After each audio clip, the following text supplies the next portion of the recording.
I am going to share with you many methods that you can utilize to, in creating layouts with layered templates.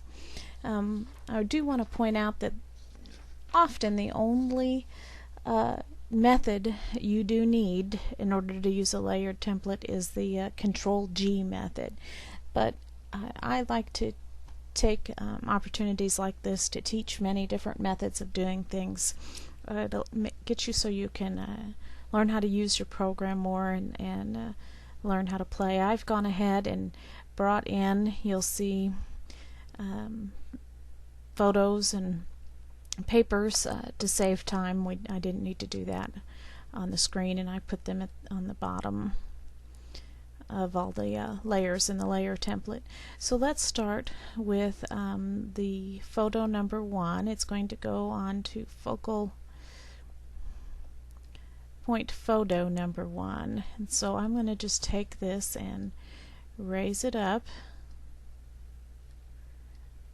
so it is by dragging with the mouse so it is above the photo mat. And this is an obviously easiest way that most newbies would think to do, is just to resize the photo so it covers up the template. Each one of these layers is actually a mini template on its own. Of course, we have a layered template, meaning the whole file, but each layer is actually a mini template. You can think of each layer as its own template. The next method that I'm going to show you is rarely used, but it's fun to play with just to learn. Here's my photo 2, and I'm going to raise it up. Where does it go?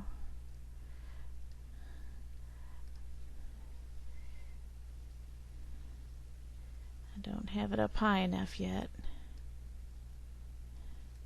Photo 2 matches photo 2. Now what I could do is to lower the opacity of this layer pretty far down until I can just see how it is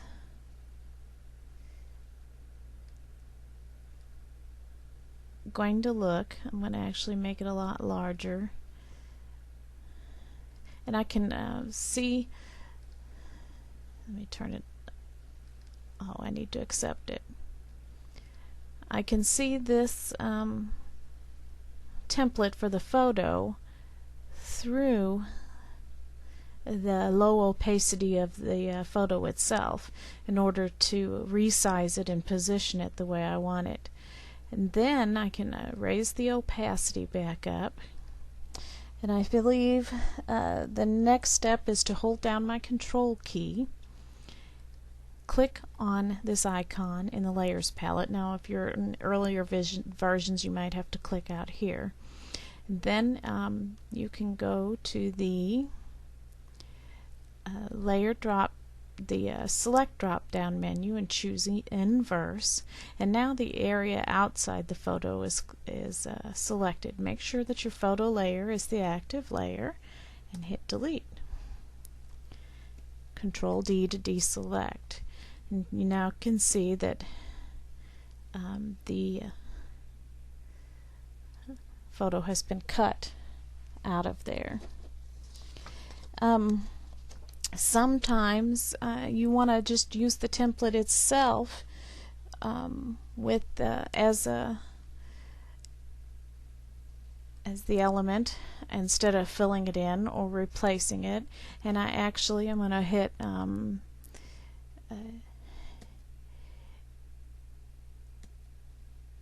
D on my keyboard, and that is going to change my color picker to black and white, and I'm going to hit X on my keyboard. I use this all the time, and it's going to exchange the black and the white. So now the white is my foreground color, and I actually just want a white mat around my photos, and so I'm going to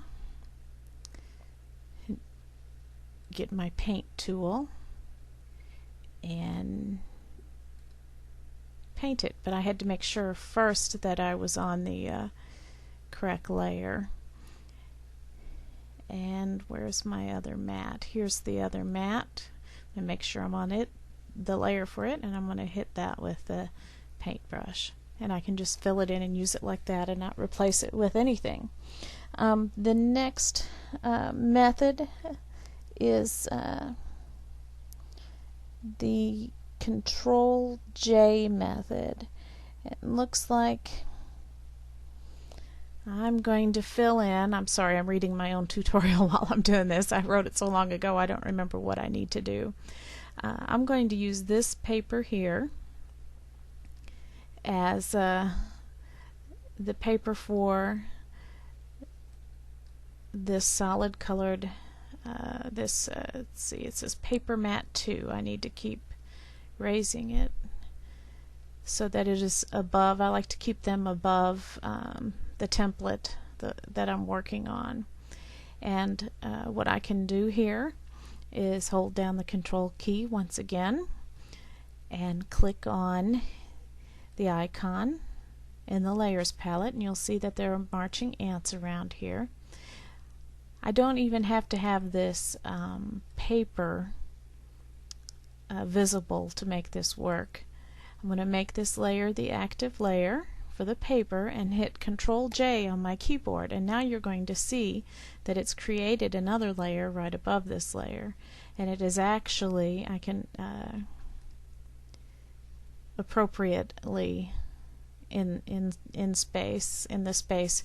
If need be, this layer we can delete. In fact, all template layers are just going to make it much larger of a file, and we won't need to do that. Now comes the Control G method, and well, you'll see first of all the background layer. I can move it up, and this is the background layer, and since they're the same size, I can just delete the layer from the template and leave that background layer there replaced. I needed to really do that. Now I'm going to do the ribbons. Let me turn my page of my tutorial. You'll have to pardon me a moment. And I have this paper layer, and I'm going to bring it up till it is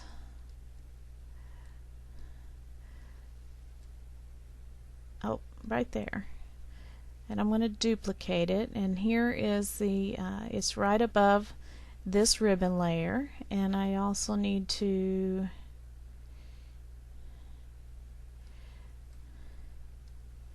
put it above these ribbon layers. So I'm going to duplicate it again. So now I have it 3 times, and each time it's right above the template for the ribbon. And this is the Control G method, the method that's used most often. And I'm just going to simply make the paper layer that's above the ribbon layer, the active layer, and then hit Control G on the keyboard. And now you're going to see a little drop down arrow that's saying that this is grouped with this, and you can see that this ribbon has now changed into the color of the paper. And I can go do that with each of them, and you can see how quickly it fills them in. Now once again, you won't want to keep this template layer because it's just going to make your file larger and just going to fill up our hard drives. So I can right click and choose merge down, and it's going to put those two together, but keep it filled in. And now if I wanted to again use this, even though it's filled in, it still can act as a template. So let's say I wanted to copy this again and pretend it's just a different kind of paper. I can hit Control G again, and once again it's still grouped with this. So don't be afraid of merging those together, because this is still going to maintain its shape, and you can change it to a different paper later if you still want to. Now we're going to go down here, and I want to show you that if you do decide to leave these two layers as they are and not delete them or merge them together, if you want to apply any drop shadows, you're going to want to apply it to the lower layer, because if you put it on this layer, it won't do any good. You're going to want the drop shadow applied to the lower layer of the two groupings. Let me see if there's anything else here in my tutorial that I need to show you.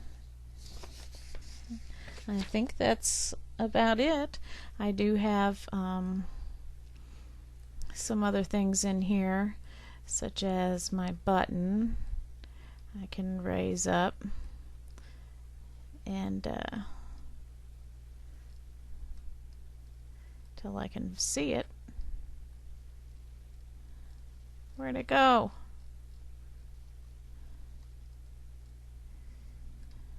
There it is. I guess it would help if I turned it on. And then I can position my button, and I did have some text already brought in that I could play with. I can turn it on, raise it up till it's visible.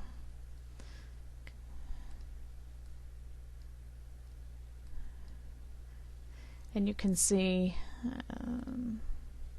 I had another text layer in here. I don't know where it went now. But you can see it's really beginning to shape up now. And if you have any questions, just be sure that you write in the forum, and I can try to help you the best I can. And I hope you have a lot of fun learning and playing with this.